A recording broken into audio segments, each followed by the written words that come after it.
if you have faith, love, and hope, right, the triumphant trio, which I taught you and modeled to you while I was there, if you have those and you don't give those up, then I'm going to have a great time at the judgment seat of Christ. If you don't remain faithful, I'm not going to have quite as good a time at the judgment seat of Christ, because you are my hope, joy, and crown. So he says then, therefore, when we could no longer endure it, we thought it good to be left in Athens alone. So you can look on your map, and he says, if you go back to the actual storyline from the book of Acts, remember, Paul gets run out of Philippi, essentially. He gets imprisoned, he has to leave, he comes to Thessalonica. He gets run out of Thessalonica, has to go to Berea. Then the Thessalonians follow him to Berea, and so the brethren send him away with an escort down to Athens, okay? And so, in terms of a map, it kind of looks like this. Asia, Ephesus is over here, and then Philippi is in Europe, actually. So this is Asia, this is Europe, the gospel coming to Europe. And then he comes down to Thessalonica right here. And remember, Thessalonica was on a body of water, and then he had to cross over to Berea. And then he has to leave Berea, and he comes down here to Athens. And then out of Athens, he goes back up to Corinth. All right? And this all becomes important to us. So he says, I wanted to come, and so when I went to Athens, Silas and Timothy didn't go to Athens with him. He left Silas and Timothy in Berea, and some men escorted him down to Athens. And then, whenever they got to Athens, he told them, he says, go back and tell Silas and Timothy to come to me as quickly as they can. And so at this point, Paul says in the text, he says, when we could no longer endure it, we thought it good to be left behind in Athens alone, and sent Timothy, our brother and minister of God, and our fellow laborer in the gospel, to establish you and encourage you concerning your faith. So Silas and Timothy came to Athens, and then Paul says, we sent Timothy back to you. And it's interesting, Timothy's not that old, okay? So in much of the world, you're a youth until you're about age 30, old enough to marry, and have the ability to put together a dowry and stuff like that. And so Timothy was probably in his early 20s, most likely. And Paul's sending him back to Thessalonica by himself to go establish and encourage the Thessalonian church. Okay, Timothy was a stud, all right? And then Silas, we don't know for sure if Silas went with him or if Silas may have gone back to Philippi, because Paul then, after his experience in Athens, he goes to Corinth, and it says that Silas and Timothy joined him in Corinth. Okay? So that's kind of how the chronology and where some of the players are at. Did they take the boat? Did they take a boat? Yeah, I think probably they traveled most likely. I mean, I don't know if they could travel straight across. I don't know if they had to go back up by land. Yeah, but this traveling is incredibly arduous, right? But remember, there's the, what do they call it? The something way.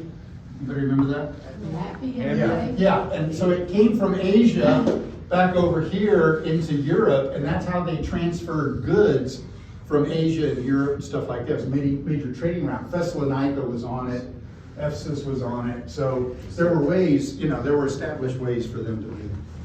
All right, so what I've done is, besides the map, I've given you this other page, which is kind of a distillation of how do you suffer successfully?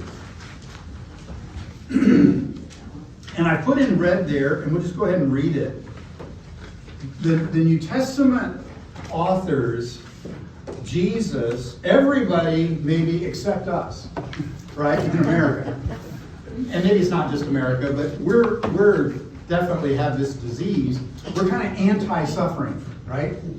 I mean, like, if your heater's probably running back at home and it maintained whatever temperature you had set last night, and it's still there even though you're not there. Because when you come home, you don't want it to be 62 in your house. You'd like it to still be 68 or 72 or wherever it's set, right?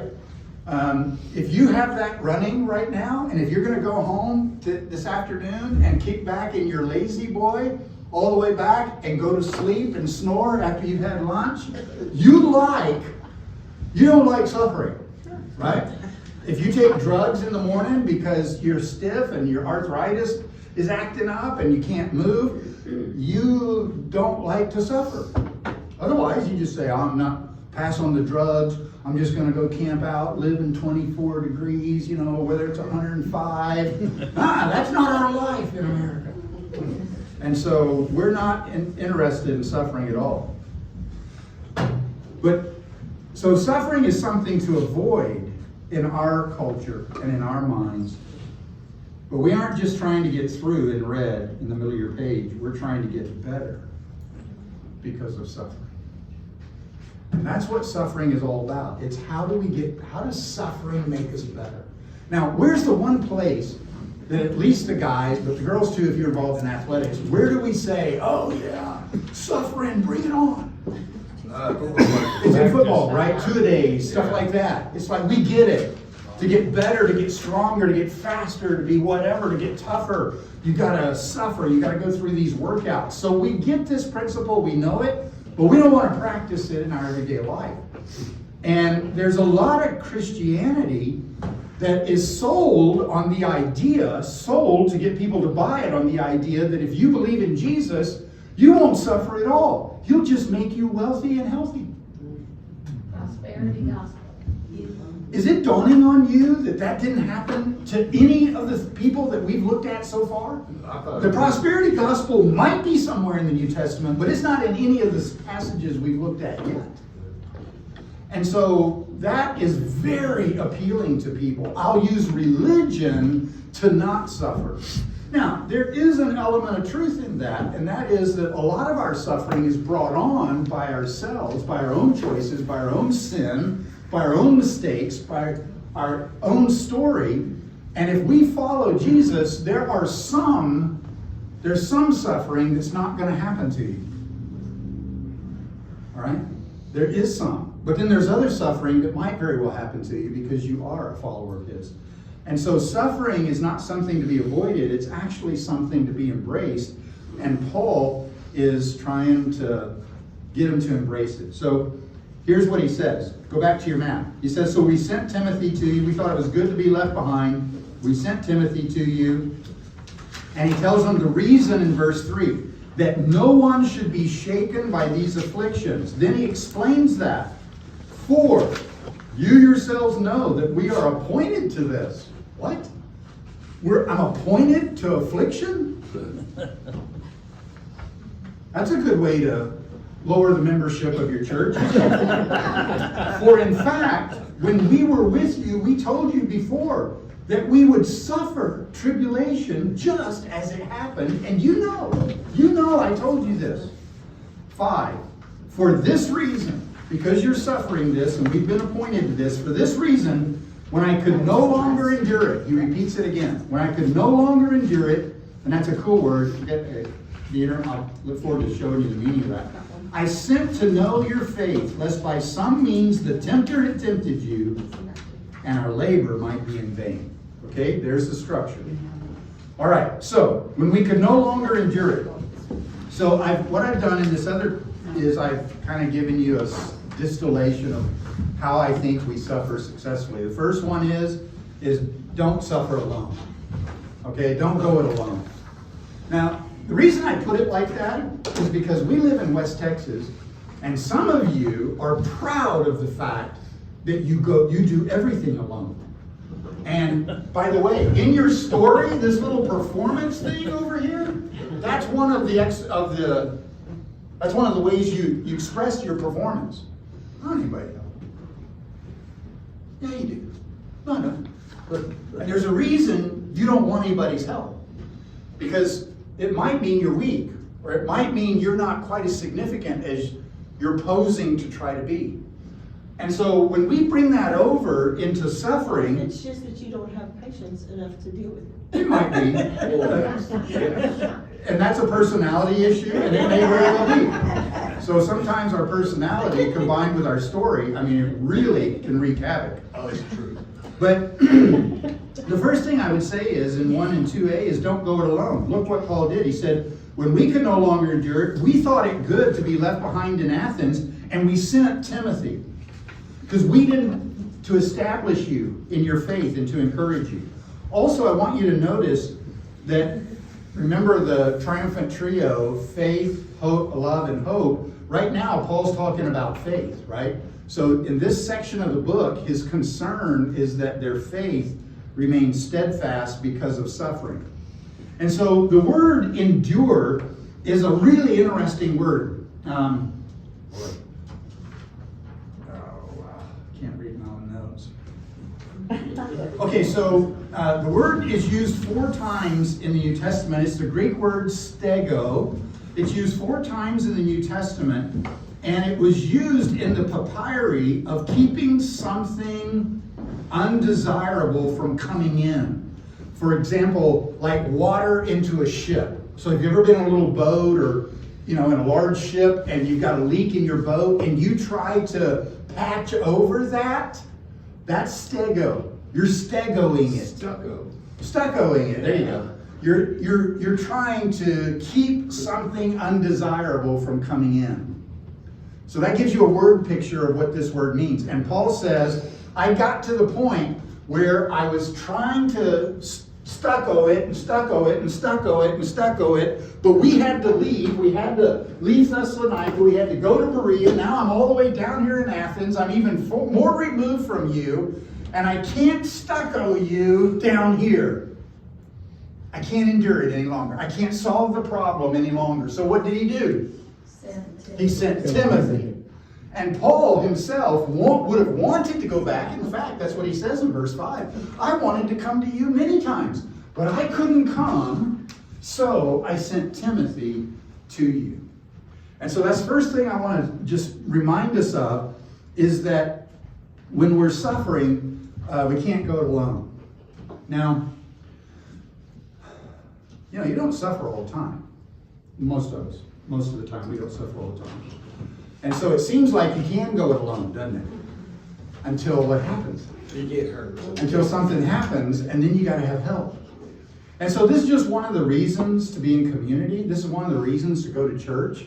It's one of the reasons to be a part of a community of believers, to be a part of friends. It doesn't always have to happen necessarily at a formalized church, but you need friends that share the faith with you, that are willing to help. And I just want to note that for somebody else to help you, they're probably going to have to pay something to help you.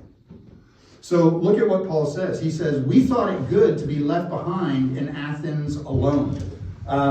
So when Paul left Athens and he went to Corinth, I want us to look and just see what condition he was in. So look in your Bible at 1 Corinthians. Let's see. Is it chapter 2? It may be 2 Corinthians. Let's see if I made a note of that. We thought it did. Oh, well, let's just look. I can't read my notes. I can't see.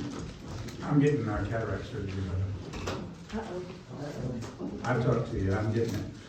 I tell you what, me. I know. I talked to Charlie both was of you. we'll pray. I'm getting it. But, okay, look in 1 Corinthians 2:1. And I, brethren, when I came to you, okay, so he's talking about coming from Athens, where he'd been alone. When I came to you, I did not come with excellence of speech or wisdom, declaring to you the testimony of God. He'd just been in Athens. He's just been on the Acropolis. He's just been defending the Christian faith to all these philosophers who laugh him off the hill when he speaks about the resurrection of Jesus. And it had an effect on him. Being alone affected him. Paul traveled with people. It was dangerous. It was hard, the traveling. And so for him to make the decision to be left alone in Athens and to send Timothy and to send Titus off and Silas off and to remain there, it had an effect on him. Look at verse 2 in 1 Corinthians 2:2. He says, "For I determined not to know anything among you except Jesus Christ and him crucified." Verse 3, "I was with you in weakness, in fear, and in much trembling." Why? Because he had been alone in Athens, I think. It wasn't because of the Corinthians that he was in fear and trembling. It's because he had been alone in Athens trying to defend the faith, and he didn't have anybody there to help him. He didn't have Silas. He didn't have Timothy. He didn't have the guys who had conducted him down. They went back to Berea. He was there by himself. And so, for Paul to get help to the Thessalonians, he had to suffer. And Timothy had to suffer as well, because Timothy had to travel by himself back to Thessalonica. And so, we need other people, but we also need to recognize that it's probably going to cost them something in order to help us. And vice versa, if you and I are the people who are going to do the helping, it's going to cost us something to help, isn't it? I've been struggling with a decision all week long, more than a week. And it's whether or not to go back to Rwanda on the 5th. I do not want to travel. It's not that I don't want to go to Rwanda. I'm happy to go to Rwanda. It's just, it takes me 28 hours to get there, and it takes me 35 to get home, plus other time. So I'm going to spend, in 9 days, I'm going to spend 65 hours traveling. Gag me with a fork. I hate it. I don't want to go. And so I keep talking myself out of it, and then I would come back and study this passage, and after every time I'd study it, it's like, okay, I gotta help. I don't even know for sure what I'm gonna do, but I gotta go because I've been asked to go. Somebody thinks I'm gonna actually be of help to this project that stands the potential of feeding a lot of people. Well, okay, I can travel for 60 hours to do that, but everything within me doesn't want to do it naturally. And yet when I read the text and I study it, and I think about Paul, and he decided to be left alone in Athens, and it's like, okay, Lee, you're going to Rwanda, so I'm going. I bought the ticket. Anyway, just to note that if we're going to suffer successfully, we can't go alone. Secondly, is we need to get helpful help. So all help is not equally valuable, right? It's not. So what does Paul say? He says, so we thought it good to be left behind, and we sent Timothy. And then look what he does. He has 3 words to describe him. Our brother, and minister of God, and fellow laborer in the gospel of Christ. All right? So when Timothy went back, what do you think he was going to do? Like, he's going as the emissary of who? Paul. And so what's Timothy going to teach him? What Paul would have taught him, right? And so everything that we've been learning about Paul in our weeks here in 1 Thessalonians, Timothy's going to go back and he's going to remind them of those very same things. And I'd like to suggest that perhaps the greatest difference in Paul and maybe just people in general is Paul had a 3-tiered view of life. Remember that? Paul didn't just think it was 9 months in the womb and 79 months till the tomb. He saw eternity and he lived in light of that. Okay. And even though Timothy was only 22, he was a fellow laborer in the gospel of Christ. And when Paul uses the term gospel, he's not using it in a very narrow sense of, you're a sinner and you're going to hell, but Jesus died for you, so if you believe in him, you can go to heaven. That's like the short version of sozo, how not to go to hell, but to go to heaven. That's accurate, but when Paul is preaching the gospel, which means good news, he's talking about way more than just that. Okay? Do you guys remember a year and a half ago, we were having a class in here, I think, Luke, we were reading Luke or something like that. And I asked you a question. I wasn't teaching the class, just asked the question, how many gospels are there? And some of you, probably Brenda, pick on her. There's one, Woody. Get it right. Okay. Yeah. It does sound like. There's more, yeah, I don't think I said that, but it sounds like me. There's more than one gospel in the New Testament. You know I wouldn't ask the question if there were only one. There's way more than one. There's like 5 different ways the word gospel is used. For us, gospel just means that how do you go to heaven instead of hell thing. But gospel wasn't a religious term when the New Testament was written. It just meant the euangelion, the good news. And so Timothy is taking this good news, and a part of the good news, one of the gospels is that there's another third whole section of life here that is for eternity, and it's putting our suffering into the context of eternity that makes the difference in how you live life. And so Timothy had to have that, and I think he did have that. He had a 3-stage view of life. And he got that from Paul, who had a 3-stage view of life. And Paul got it from Jesus, who had a 3-stage view of life. And we've been talking about this now for a couple of years. And I've said to you that after the gospel of how to go to heaven instead of hell, the next most significant thing that my mentor taught me was the 3-stage view of life. And so in order to help somebody who is struggling with suffering, or if you are struggling with it and you're on your own, you don't have anybody to help you, one of the things you need is a 3-stage view of life so that you can put your suffering into context of eternity. Because if you don't put it into the context of eternity, all suffering is pretty much bad because it's zapping you of your life and your time on the earth right now. And it's like, I hate this. This isn't good. Like, how many of you are looking forward to getting cancer? I'm not. But we got a chance that some of us in here are going to get it. Well, what are we going to do with that? How do we handle it when bad news comes to us and we suffer physically, or someone in your family dies before that should happen to them, or these normal things that happen, or even more if you had to actually suffer because of your faith. How do we handle that? We have to be able to see that suffering actually has value for us in eternity at the judgment seat of Christ and how we experience. And Paul had that. Timothy had it too.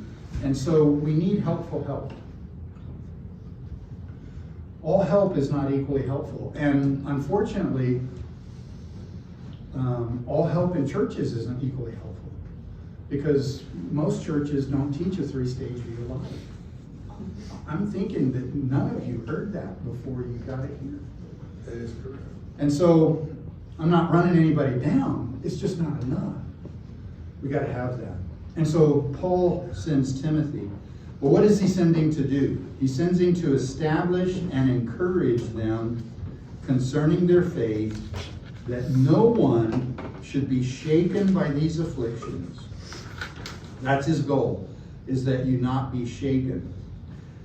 For you yourselves know that we're appointed to this. For in fact, we told you before that we would suffer tribulation just as it happened, and you know. And so from that, I take this third point. The idea is that we need to adjust our attitude towards suffering. Paul's already talked to them about suffering. So they're not surprised that they're suffering, but they have to understand that suffering has a purpose, it has a value. So there's 2 things to do. Find suffering silver lining, and then manage your expectations with an eternal viewpoint. Okay? Those are the 2 parts of adjusting your attitude. First of all, find suffering silver lining. So notice the word that he uses there. You see it? We sent Timothy to do what? To establish you and encourage you. So encourage, I'm not going to do a lot with that. That's a word that Paul had already used of himself. back in 2:11, where he says, like a father with his children, we exhorted you. You know how your dad did that, right? Or maybe your mom did it, but we exhorted you. Come on, you can do it. This is what we believe. We're Whitties. This is how we live. I remember one time I told Ben, teenager, and Ben's a good-looking guy, and he was a swimmer, and he's real easygoing, easy to get along with. Girls really liked him. And he liked the fact that he was liked by multiples of them. And so I just told him at one point, he had a pretty serious girlfriend, who's now his wife, and the mother of his twins. And so this story turns out well. But there was a point there where, it wasn't going, like, I didn't think he was treating Audrey right. Like, dude, either decide, like either you're with her or you're not. And then I told him, I said, but if you do this thing again, of breaking up with her and, whatever, I said, I'm going to be opposed to you. I told him that. Those are the words. I will be opposed to you. Now, I'm his father. When do you tell your son, I'm going to be opposed to you? But there are times to do that.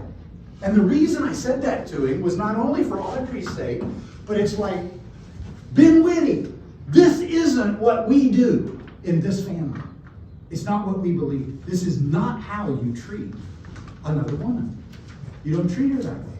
And so if you do that, you need to know, I will be opposed to you. I won't back you up in this. To his credit, he listened. All right. So that was an exhortation. That was a parakaleo moment for Ben. That's what that word is. And so part of what Timothy was going back to do is he was going to exhort and encourage as a way of encouraging the Thessalonians. But I want us to spend some time. Man. That clock is 10. Yeah, but it's 10:50 on my watch. Yeah, Is it 10:50 or 55? 10:51. What time are we supposed to be out? Pretty soon. Now.